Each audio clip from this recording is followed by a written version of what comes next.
intervention. Je vous remercie déjà de votre présence dans le nom de l'intersyndicale du département, des retraités du département. Je suis en colère. Donc tout le monde, ou presque, même le journal des Échos le dit, le pouvoir d'achat des retraités est en chute libre depuis 25 ans. Depuis 2013, aucune revalorisation des pensions. Cela explique et justifie en particulier une action continue et résolue des retraités depuis l'élection d'Emmanuel Macron. Celui-ci n'a cessé d'attaquer leurs conditions de vie, à commencer par le gel des pensions et la hausse de 25% de la CSG. Depuis le 7 mai 2017, c'est notre 8e manifestation. Sous plusieurs formes, les retraités se sont mobilisés pour réclamer une plus grande justice fiscale et sociale, la hausse de leurs pensions, la réduction des inégalités. Beaucoup de retraités ont d'ailleurs participé aux divers mouvements initiés par les Gilets jaunes, trouvant, si besoin était, que la colère existe aussi chez les retraités. Ceux-ci savent s'organiser et agir. Ils ont bonne mémoire face aux candidats qui déclaraient « Avec moi, le pouvoir d'achat des retraités sera préservé ». Nous avons eu raison de nous mobiliser, car Emmanuel Macron a un peu cédé, annulation de l'augmentation de la CSG en 2019 et fin annoncée du gel des pensions en 2020, mais seulement pour une partie des retraités. Le projet de loi de financement de la sécurité sociale, actuellement en débat, prévoit qu'en 2020, un retraité qui perçoit plus de 2 000 € bruts par mois, soit à peu près 1 700 à 1 800 € net, verrait sa pension revalorisée de 0,3%. En parallèle, l'inflation devrait grimper à 1,2%. Seules les pensions inférieures à 2 000 € bruts par mois devraient donc être valorisées normalement. Et la baisse du pouvoir d'achat continuera, puisque le gouvernement refuse toujours d'indexer les pensions sur les salaires. Limiter l'augmentation des pensions devrait permettre au gouvernement d'économiser 2,8 milliards d'euros en 2019. Mais le compte n'y est pas. Et nous ne pouvons nous contenter de vagues promesses. La justice n'est pas rétablie. La répartition équitable des richesses produites n'existe toujours pas. Aujourd'hui, 1 million de retraités sont pauvres. 7,5% des retraités de notre pays survivent en dessous du seuil de pauvreté. Des millions d'autres voient leur situation se dégrader. Ils sont toujours, entre autres, frappés par la hausse de la CSG et calculent leur fin de mois. Et qu'on ne nous dise pas que les caisses sont vides. De l'argent, il y en a dans ce pays. Le rétablissement de l'ISF, 4,5 milliards d'euros. L'imposition des dividendes dans l'impôt progressif, 10 milliards d'euros. La fin du CICE, 40 milliards d'euros en 2019. Le rétablissement de l'exit de taxes, 6 milliards d'euros. La lutte contre la fraude fiscale, au moins 100 milliards d'euros. Autant d'argent qui devrait permettre de mener des politiques publiques, sociales et égalitaires. Ce qu'il faut aussi, c'est l'arrêt de toutes les exonérations de cotisations sociales qui spolient les citoyens de leurs salaires différés et asphyxient notre sécurité sociale et notre système de retraite par répartition. Ce qu'il faut, c'est aussi la création d'emplois pérennes qui équilibreront les caisses qui ne le seraient pas. Les besoins ne manquent pas, en particulier dans la fonction publique. D'un côté, des sommes d'argent considérables qui profitent aux plus riches d'un pays champion de la distribution des dividendes. De l'autre, la paupérisation des retraités à qui les gouvernements volent leurs droits en les traitant comme des vaches à lait. Les retraités ne placent pas leur argent dans les paradis fiscaux. Les retraités ont beaucoup de raisons d'être inquiets.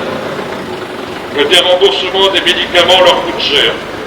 Ils ou elles consomment plus que la moyenne. Les 0% de certaines lunettes et certains appareils auditifs, c'est bien, mais il sera payé par l'augmentation des mutuelles. Alors que nous ne bénéficions pas de la participation des employeurs et que le prix de cette mesure risque de se répercuter sur les cotisations. La dégradation de tout ce qui touche à l'accès aux soins est particulièrement préoccupante. Notre territoire en est l'illustration et les luttes sociales locales en attestent comme aujourd'hui. hôpitaux publics, services d'urgence, EHPAD, services d'aide de soins à domicile, manquent cruellement de considération et de moyens. Cette situation concerne autant les usagers que les personnels.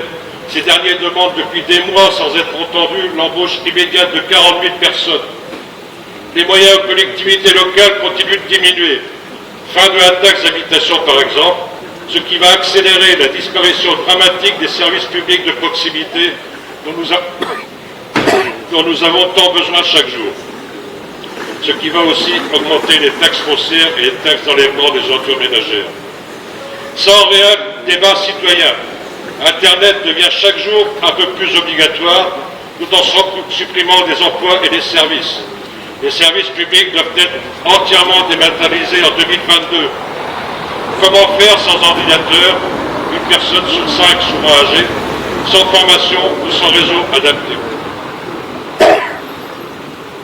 La poursuite du bradage des biens publics, aéroports, routes nationales, barrages hydrauliques, à des investisseurs privés est une autre façon de transférer des fonds publics et collectifs vers les intérêts de quelques particuliers.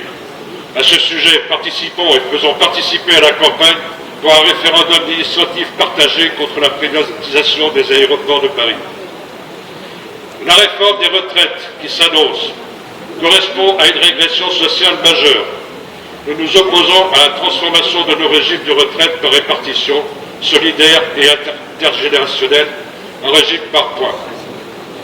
Cette réforme va ainsi conduire en particulier à une baisse du montant des pensions des futurs retraités, ce qui est un de ses principaux objectifs. Mais il faut bien comprendre que la réforme nous concerne toutes et tous, retraités à venir et retraités actuels. Elle veut bloquer la part des pensions dans les richesses créées à 13,8% du produit intérieur brut, alors que 150 000 personnes de plus touchent une pension chaque année. Autrement dit, la même part à partager entre plus de monde. C'est moins de pension pour chacun et chacune. Pire, le gouvernement veut réduire les dépenses de pension d'ici le 1er janvier 2025, jour de l'application de la dite réforme, pour rendre le système à l'équilibre. Sans compter que la suppression des régimes particuliers sonnerait la mort des statuts particuliers que les retraités ont aidé à construire et défendre pendant toute leur carrière. Rappelons que si le taux d'activité des femmes rejoignait celui des hommes, il est actuellement plus bas de 10 points, le financement des caisses de retraite en serait grandement amélioré, tout comme le droit direct à la pension des femmes. Rappelons aussi que si l'écart des salaires entre hommes et femmes est de 27%, les femmes perçoivent au final une pension inférieure de 26%, droit direct et dérivé, dispositifs familiaux et pensions de réversion confondus. Si la réforme prévue était appliquée, tous ces facteurs s'en trouveraient aggravés.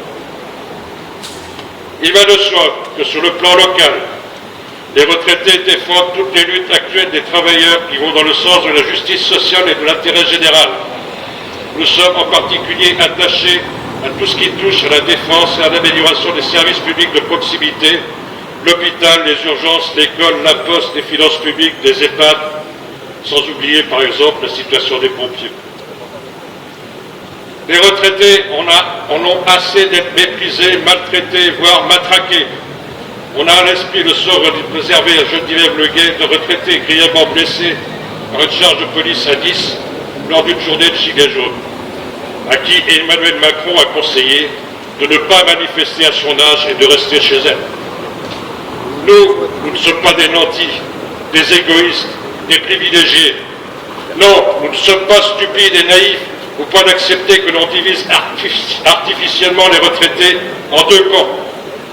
Ceux dont la pension serait inférieure à 2 000 € et ceux dont la pension serait supérieure à ce montant. Quel rapport entre ces derniers et les dirigeants du CAC 40 et leur parachute doré à qui l'on ne demande rien? Cette distinction entre pauvres et un peu plus aisés est intolérable et repose sur une stratégie minable. Il est pénible d'éprouver le sentiment que les retraités soient rejetés aux marges de la société. Le fait qu'il n'y ait aucun secrétaire d'État en charge de la situation des retraités et des personnes âgées est révélateur. C'est très difficile d'être reçu dans les ministères traitant de notre situation. Madame Buzyn n'a reçu qu'une seule fois le représentant, le 28 septembre 2017. Quant au Premier ministre et au Président de la République, à aucun moment il n'est daigné recevoir une délégation. Oublierait-il que la retraite est un droit acquis par des années de cotisation pour pouvoir vivre dignement à l'issue de son activité professionnelle? Peut-on, en même temps, comme on dit, critiquer les retraités, les solliciter toujours plus au portefeuille et trouver normal qu'ils se dévouent sans compter dans les collectivités locales diverses et les associations?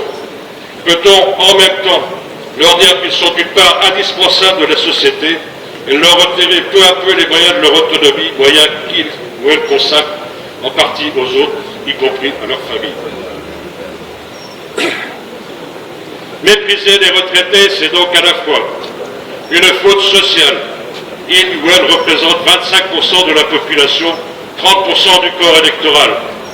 Dans notre département, 6 642 retraités ont plus de 90 ans.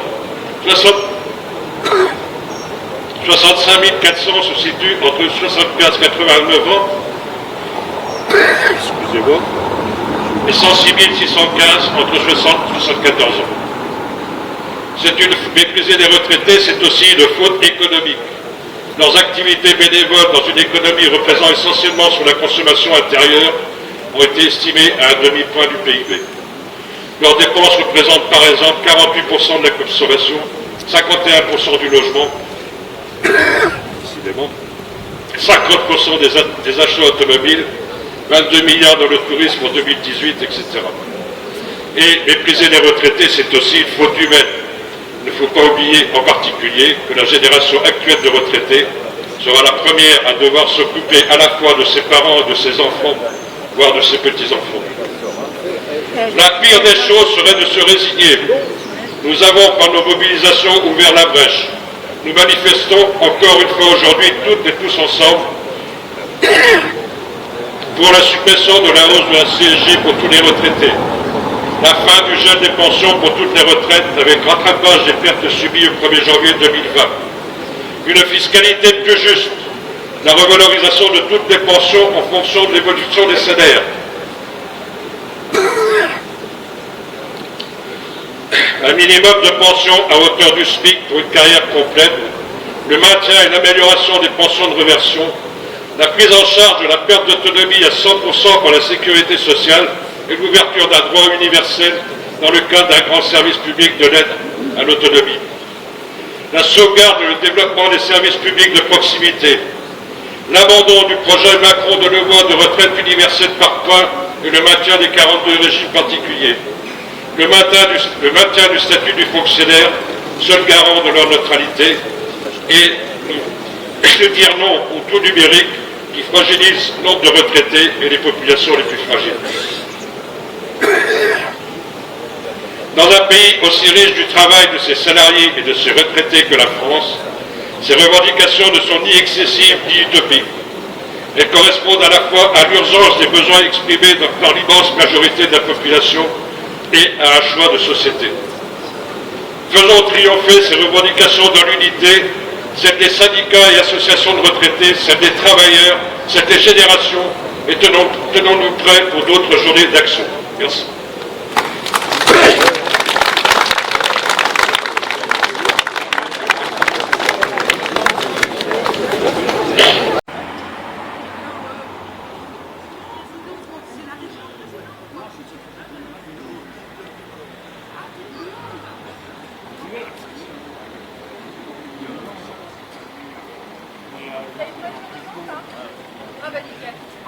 Vous avez un secrétaire et un président. Et donc, dans ce cas-là, ça fait combien de...